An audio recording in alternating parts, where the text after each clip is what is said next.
Welcome to the Powerful Marketing Tips Podcast, created for overwhelmed business owners who want to build, run, and organize their marketing for good. And here's a brief overview of our guest. Get ready to become more productive. You're about to meet Garland Coulson, also known as Captain Time. Garland has spent more than 25 years mastering time management. At first, he was determined to learn time management for his own career, but soon found himself helping others wherever he worked. As Captain Time, he is now a time management speaker, trainer, and coach, helping thousands of people double or triple their productivity. Coming up, inspiring productivity tips for business owners and marketers. Hello, everybody. So time is free, but it's priceless. And let's be honest, we all have the same 24 hours to use every day. But how is it that some people get more done within the same time?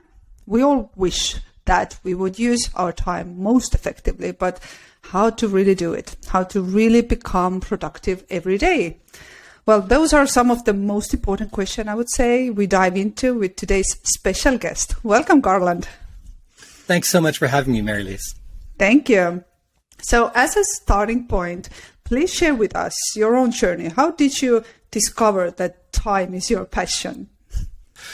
Well, many years ago, I worked for a large bank in one of their branches, and I was middle management. My manager gave me a very lovely gift one time just before Christmas, and it was a lovely red leather-bound daytimer. And my first thought was, wow, what a lovely gift. But my second thought was, wait, is he insinuating I'm not organized? But in truth, I really think it was just a lovely gift. And I opened it up, and it opened up a whole new world for me, because the daytimer had a spot in it for my appointments, for my work and to-do list, for my phone calls, for my expenses. And in the back, it had sections for meeting notes and goal setting and clients.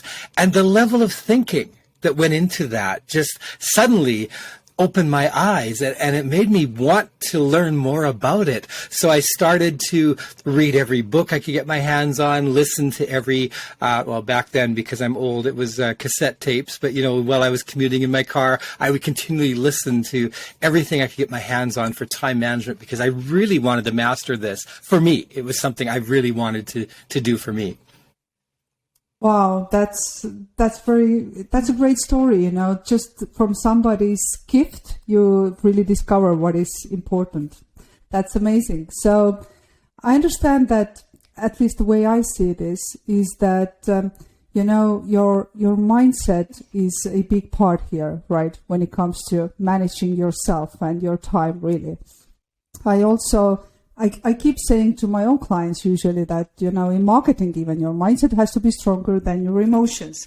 But yes, it is very common for business owners, to plan activities for the day, but then they are blindsided by unexpected situations. There are meetings we need to attend. We need to answer those unexpected phone calls, must maybe review our social media posts, manage comments. I don't know, sometimes we need to deal with website crashes or unhappy clients or etc., right? So it is so easy to become overwhelmed because your to-do list, keeps growing. And at the same time is ticking. And still you don't know how to say no. You feel stressed and you feel a lot of anxiety. And where I'm heading is that we know from the theory, but still reality gets us and it's painful. So I guess where I'd like to start with your own words, really. Please help us to understand the power of why, the mindset here. Well, I think there's so much to unpack in that.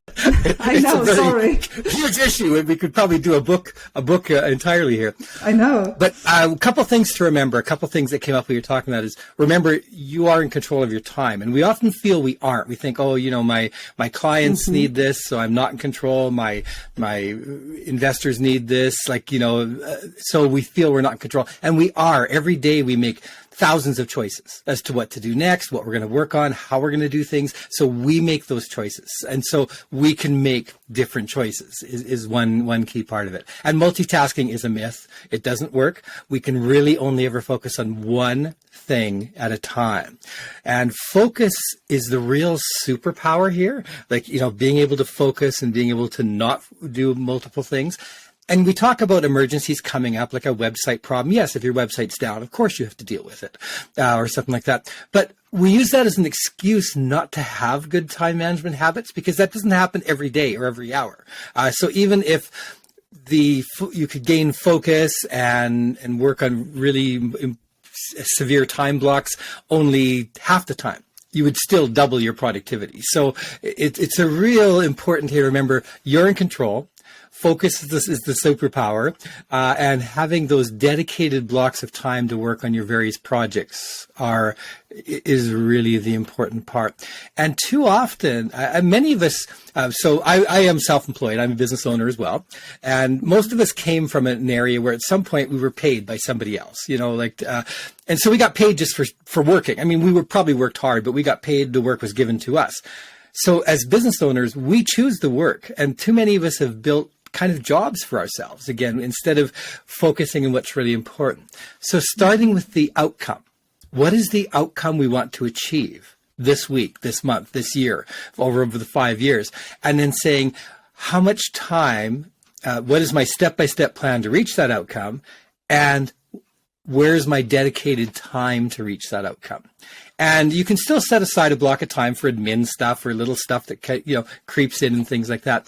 But that's really one of the secrets here, is to start with the outcome, have a step-by-step plan to get there, and focused blocks of time to work on that plan.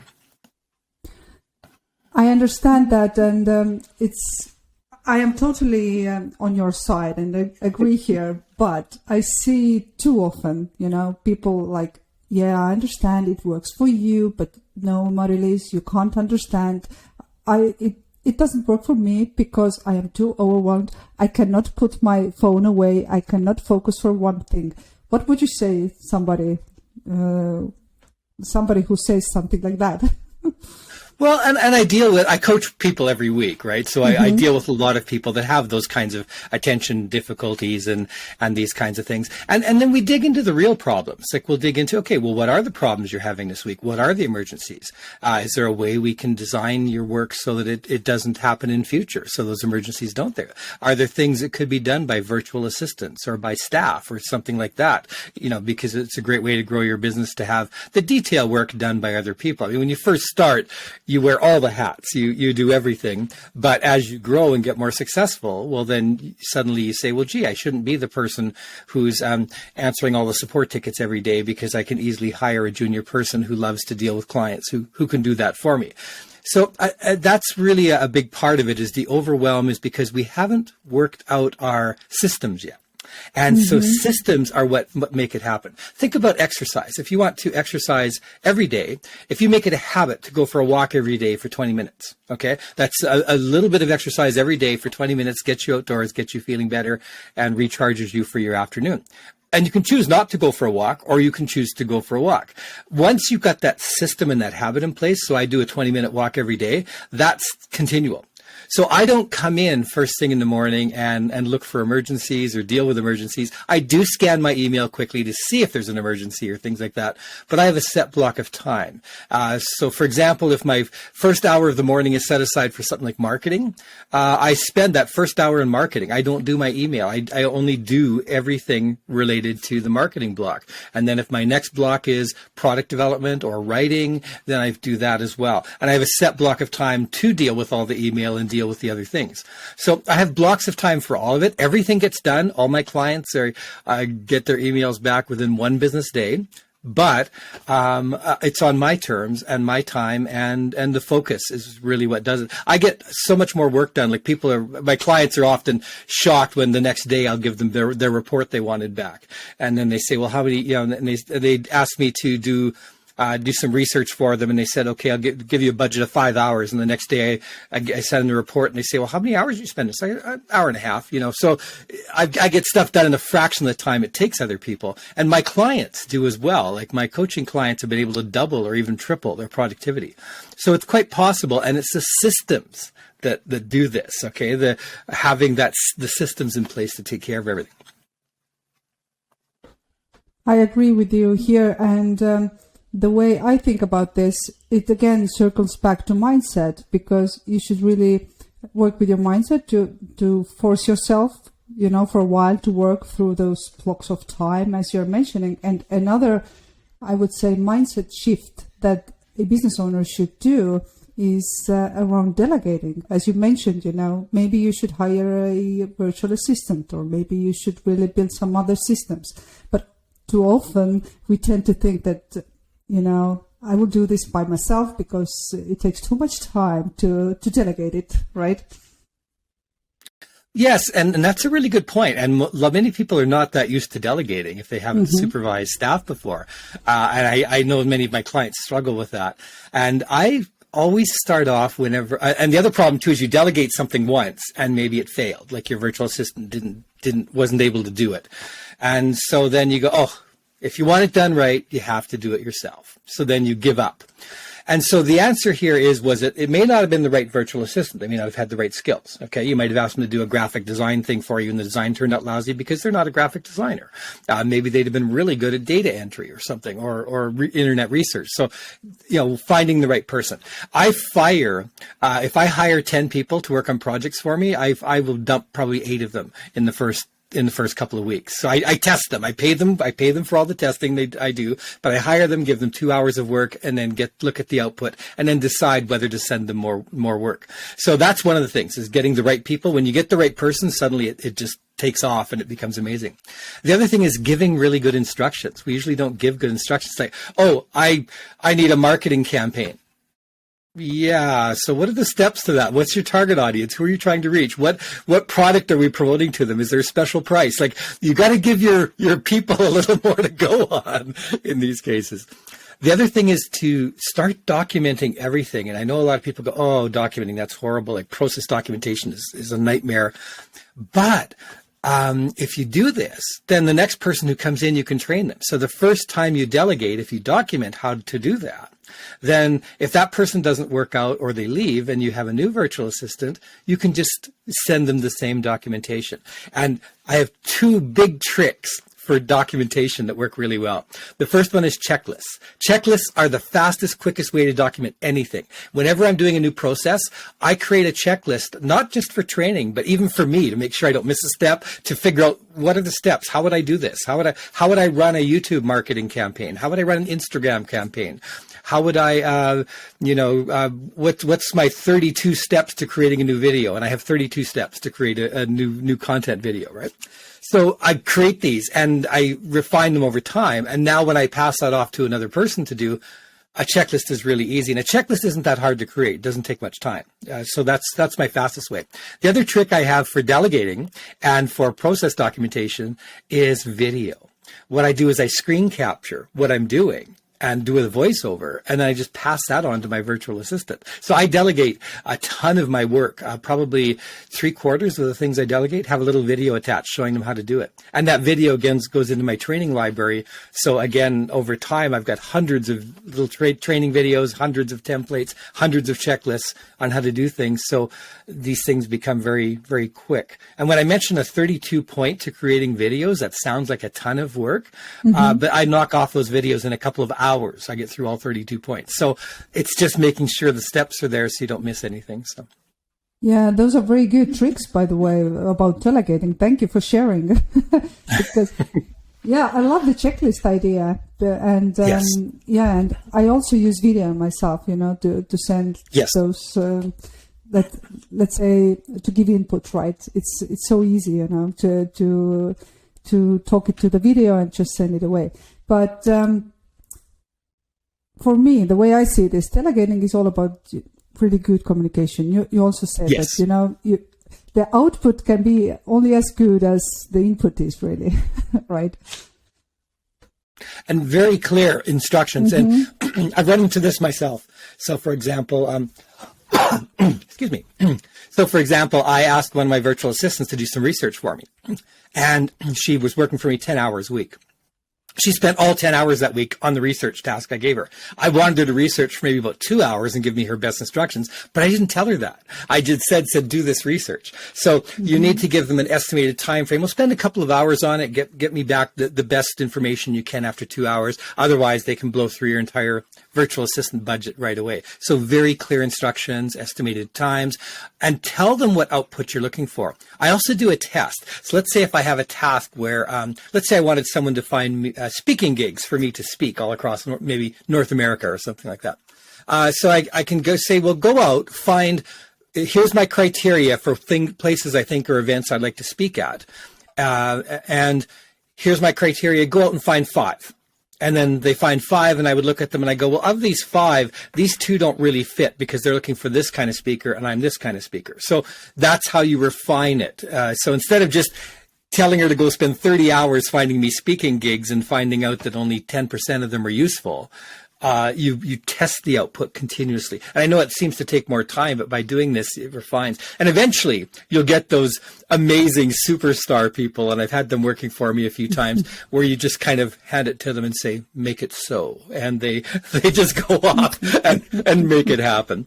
You also have to be prepared for somewhat different, I wouldn't say results, because you want good results, but different ways that someone got there. I had a virtual assistant working for me who was a little unusual in that most of my virtual assistants, if they had problems or weren't quite sure, they'd stop and ask me for input, ask me for feedback. Girl, I'm not quite sure what you mean by this. Or I'm not quite sure where I'd find this. And there's nothing wrong with that. That's the right approach. This virtual assistant would bowl through. She would just go and finish the project and do it. And I looked at this and I felt, oh, this is kind of odd. She did it differently than I did. But I had to stop myself and say, okay, are you miffed because she didn't need you? Because you like to teach, you like to train, you're used to being needed? And I said, well, look at the results. Are the results good? Yeah. Do they fit what you wanted? Yeah. So should you really care how she got them? Maybe not. So she's an awesome virtual assistant. I passed her on to some of my clients as well, and they just rave about her. So this is an example of where maybe be prepared for them to do something a little different than you, to bring their own skills, their own expertise, to do things in a little different way maybe you hadn't thought of. And it's very amazing when you find that level of people. That's great, really, because you need to trust people, right? And then they can really surprise you or bring those this kind of results as you just described, right? The output is most important. You shouldn't worry how they get important. that. And you do want to test this first. Like I wouldn't do this with a brand new person and just go off and let them spend 40, 80 hours, because it's a cost to you. But do the testing. And also the testing helps them. You don't want to wait. They don't want to feel they've wasted their time, or they don't want to feel they've disappointed you. So by checking the output after the first couple of hours of work, then you're going to be happy you can correct their path if they're going off to a different direction than you thought. And it's interesting too, because we think we speak very clearly. We know in our head what we want, but trying to explain that to somebody else is tough. And so you can tell them what you think are very clear instructions, and then you look at the output and you go, oh, this is not what I wanted at all. And then you realize that it could have been taken different ways. And that's where the testing is critical. Even though you think you're clear, it's because it's already in your head. And it's not as clear to somebody else who isn't in your head. That's a very good point. And we sure need this outside perspective. Those people actually can bring us very valuable information as we delegate. And what you just talked about, that people doesn't really, they won't understand the things the way we talk very, very often, right? So for that, I use this mirroring technique. I'm sure you know about that. So it means that I will give this assignment and I will ask usually, so tell me, what did you understand? Tell me with your own words, what will you do next? And usually during this discussion, I'm like, okay, no, she didn't get that.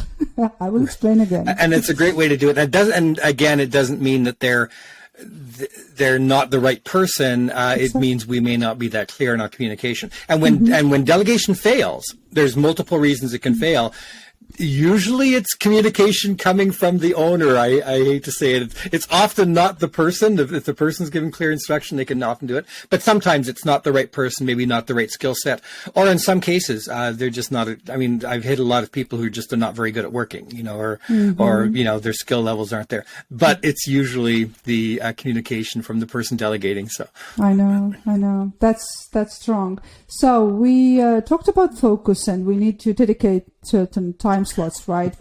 We also talked about delegating, and you already shared some great tips here, but I'd like to circle back also to multitasking, because I think that's the biggest struggle here. Or how do you see that? It really is the biggest struggle. And multitasking and focus go hand in hand, and I like to use a phrase, and this is my own phrase, but it's world-class performance requires world-class focus. So think for a moment about somebody operating at a very high level, like the Olympics, or maybe the cellist in an orchestra. They're not answering texts on their email while they're waiting for their part to come up in the cello in there. And I don't know what the most popular sport is in your country, but if your top star on your favorite team has a breakaway on the goal, you don't want them stopping and answering their phone on the way to the goal. So this is what is key. They don't multitask. So world-class performers do not multitask at all, ever. So you have to think about this. Now, I get that we do have to answer phones because it might be clients, or if your job is as a support person, yes, it's to answer the phone, but not necessarily at that time. And you can work what I call asynchronously. Like people send you an email. Yes, you have to answer it, but it doesn't have to be the first thing you do in the morning. And for most of us, email's kind of easy. So I do my hardest, nastiest task first thing in the morning when my energy levels are high. And then I work on easy things like email in the afternoon. So I've worked my time blocks around that. So I don't multitask. I don't have Slack open. I don't have Facebook open. I turn off all these notifications on my smartphone, because you don't need to be in the middle of a major plan for the marketing campaign for your brand new project where you've got this high level of thinking going on, right? You don't need to be told, oh, somebody liked your Facebook post. I mean, it's not worth being interrupted for that. Or you get a spam email. And if your email tab is open, it's human nature to go, like if I was talking to you right now and my email was open and something came there, it would be like human nature. We've got to go see. That could be a really important email. And then you go there, and what is it? It's usually just a newsletter or spam or something minor. It almost is never as critical as we think it might be. So in these cases, yes, avoiding the multitasking is key and critical. And it's getting harder and harder with smartphones. Smartphones are on one hand, can be one of the greatest productivity tools that you can have because it lets you create found time. Like it lets you, I once created a outline for one of my workshops while I was waiting in a doctor's office. Like it, you can answer emails, you can do these kind of things. And it's also a productivity serial killer because it just kills your productivity by interrupting you all the time. And focus, when you're fully focused, you're deep into something and it's, working really well. You get this great, amazing high level of thinking going on and you're interrupted and your mind comes out of that, just bang like that. It can take you up to 20 minutes or a half hour to come back to that same high level of focus. And if you're interrupted multiple times an hour by smartphone notifications, by Slack notifications, by all these, emails coming in, all those kinds of different things, then it's going to, you're operating at only a small fraction of your brain power. Mm-hmm. It was a very good comparison with sportsmen, really. And we all know that, those high achievers, they are great at focusing and they don't multitask. So it's a very, very strong point you brought out, because multitasking is not as beneficial as people believe it is. And I have personally, gone through many researchers that talk about multitasking. And recently I also read that why we should stop multitasking on top of all the things you mentioned already, it's a very serious reason, actually, because according to those researchers, multitasking damages our short-term memory, and it can even damage our permanent memory. So it's crazy. Why we do that, right? Well, and it's especially concerning with young people with the smartphones now. And I belong to a lot of productivity forums and discussion groups that I belong to. And there's continually university students panicking because they're failing their courses because they cannot focus. They cannot, they can't even spend 20 minutes focusing on learning a topic because the smartphones are just continuous there. And I try to help, but it's really tough because this next generation is growing up with these, and so they're being distracted from a very early age, and parents are handing their children now smartphones to keep them occupied while they're busy, right? And it's turning into a really serious problem, and we just don't focus. And my clients will often say, I say, what's your top priority? What's your biggest priority this week? The project you're going to spend most time on? And they tell me their project they're going to spend the most time on. But when we do time tracking, we find out they're not spending the time on that project they said. They said, I need to spend 5 hours a week in this project. They'll be lucky to get an hour because so many other things are happening. So, and we, my clients lie to me, but I think it's because they're lying to themselves about, I do this so many hours a week on this. And when we do the time tracking doesn't lie. And, sorry,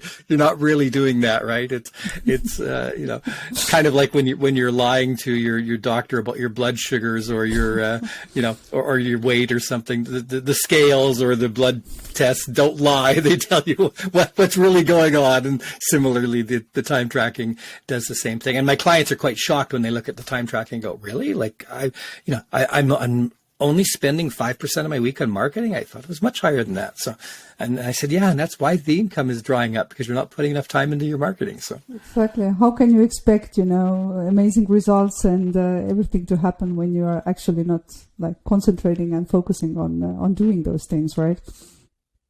And it's the big projects too. So these really big, very important projects, like let's say you want to write a book. Okay. I've written a book and published it on Amazon. You can see it up there.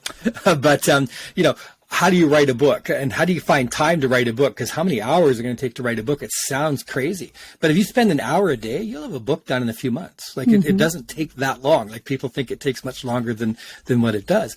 But these big projects we keep putting off. Well, I'll do that when I have time. Well, you're never going to have 30 hours in 1 week where you can throw into a project ever. It's just not going to happen.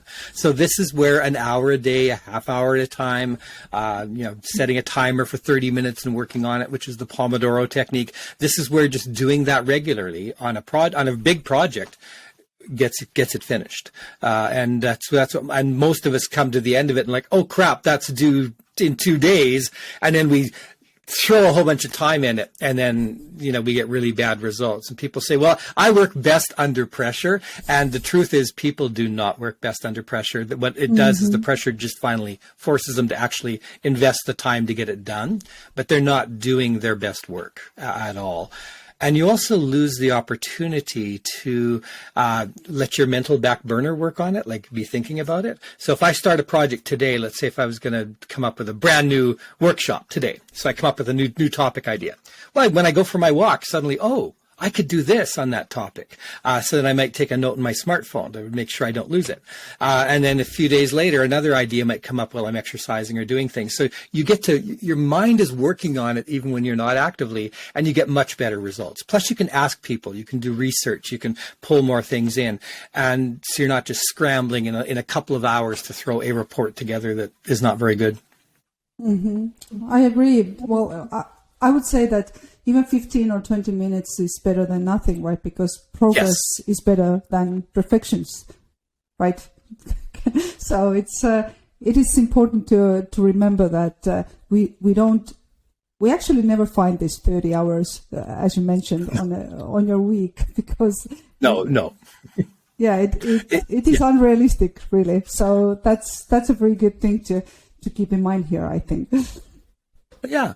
Well, and then too, sometimes if you can't do time blocking, like if you just feel you can't, what I recommend is something I call the carousel blocking technique, which is where you take 30 minutes, set your smartphone or your kitchen timer for 30 minutes, and you just work on each of your projects for 30-minute blocks, like just 30 minutes. When you're done the timer, take a stretch break, stand up, move around a bit, then go and spend 30 minutes on the next project. So you're rotating through all the projects like a carousel. And I find that helps. Or you can use that technique even for just 15 minutes. If you've been on holidays, you just come back, or you're really overwhelmed. 15 minutes on each of your projects can help you get like the worst things passed on, answer your questions from your assistants or people you're delegating to, and at least you've touched every project and you know where they're at that point. And that works very well for people who are overwhelmed, just rotating through. People who say, well, Garland, I can't set aside like Monday at 9 for marketing and 10 o'clock for writing. And, the carousel method works for those people who just can't seem to do that. So. Well, that's amazing, because I feel like I'm using a similar method myself with my clients, because I tell them that you should work as you worked back in the school, right? You had different those lessons, yes. right? You had history class, you had mathematics, you had other those classes there, and you only spent like 45 minutes per one lesson, right? So, and you switched again. Yeah. You don't work all day on history, and then for a semester, and then next semester you do math for that, and learn all your math for 3 or 4 years. You don't work that way, right? Like you work in, I think it was usually about 40 minutes or 1 hour blocks or whatever they are, and time. So yeah, that's definitely school is time blocking. Yes. Well, I feel like we could spend hours here right today, but I will try to wrap it up. So let's see. There is understanding the power of why, right? We were talking about the mindset here. That's the one thing. Yeah. There is focus. You mentioned that unlocking your secret superpower, right? That's important here. And also you mentioned delegating, right? Which is success through other people. Right. You've got it. Perfect. Wow, those are the main things we talked about. And the time blocking, like the dedicated time for things, is a key one as well, because all these ideas are great, but if you don't, if you have the greatest marketing plan in the world, but you never have the time to implement it, then it doesn't come to fruition. So. Yeah, so I got them all, and I believe it's very helpful, for people who are listening to us. But please tell us, where can people find you if they want to reach out and hear more about your techniques and tricks? Sure. My website and blog is at captaintime.com. And that's also got links out to all my social media and YouTube. My YouTube channel is a good one to follow, because I put new tips out there almost every week. So. Okay, that's amazing. So before we go, please share with us and comment, of course, the song and the quote that always inspires you. Well, I kind of like the song "Defying Gravity," which I think is from the Wicked musical. And it's sung by, I think, Idina Menzel, and it just. I think today I'm going to try defying gravity. It's kind of a neat, inspirational, well, let's try defying gravity today, because that's quite fun. Maybe we didn't do it yesterday, but today maybe we could defy gravity. So I love that idea of defying gravity, flying high, finding a way to get to new levels. So that's something that I quite enjoy. That's a great that's a great song, actually, and I mean exactly the meaning behind this, right? Because sometimes we fly, throughout our days and our lives without any gravity at all. So that's a good one. Thank you. And what about the quote? Well, the quote, and I love this one. It's not from me. It's from Michael Altshuler. And it is, the bad news is time flies, but the good news is you're the pilot. So what I love about this is, time does pass quickly, and it does seem to really slip away on us. But I love that he's saying you're the pilot. You choose where to fly. You choose what you're going to work on next. And this is just a brilliant. And one of the very first steps I do coaching with people is I force them to take back control of their time. Like to realize they are in control of their time. Most of them have given up. Like, oh, my boss controls my time. I can't do this because my family takes too much of my time. And there's so many reasons. Like everybody comes up with these reasons. And essentially they've conceded control to the outside world. They've given up their control. And that is something that is critical to your success, is taking back that control and understanding that even in the most difficult circumstances of time overwhelm and a lot of work and everything else, you still have choices. You still choose what to do next. You can choose to automate things. You can choose to delegate things. You can choose to streamline things. You can choose to dump some tasks that are not towards your major outcomes. So you are the pilot. You are in control. And that's something that I really try to hammer home to people. It's one of the first lessons I try to teach my coaching clients, is to get them to take back control. Wow, that's strong. So let's take back control of our lives, and let's be, the best pilots of our time. Well, thank you, Garland, for your time here today. It's really appreciated. Everything you shared is so valuable. So thank you again, and I wish you all the best. Thank you so much, Mary Lise. I really enjoyed doing this. So it was great to talk to you. That's all we've got for this episode of the Powerful Marketing Tips podcast. Make sure to link up with us at our free monthly international mastermind event. Just go to powerful-marketers.com/mastermind for registration. And one thing that would really help us and other new potential listeners is if you would rate this show and leave a comment wherever you tune in to listen. Until next time, take care.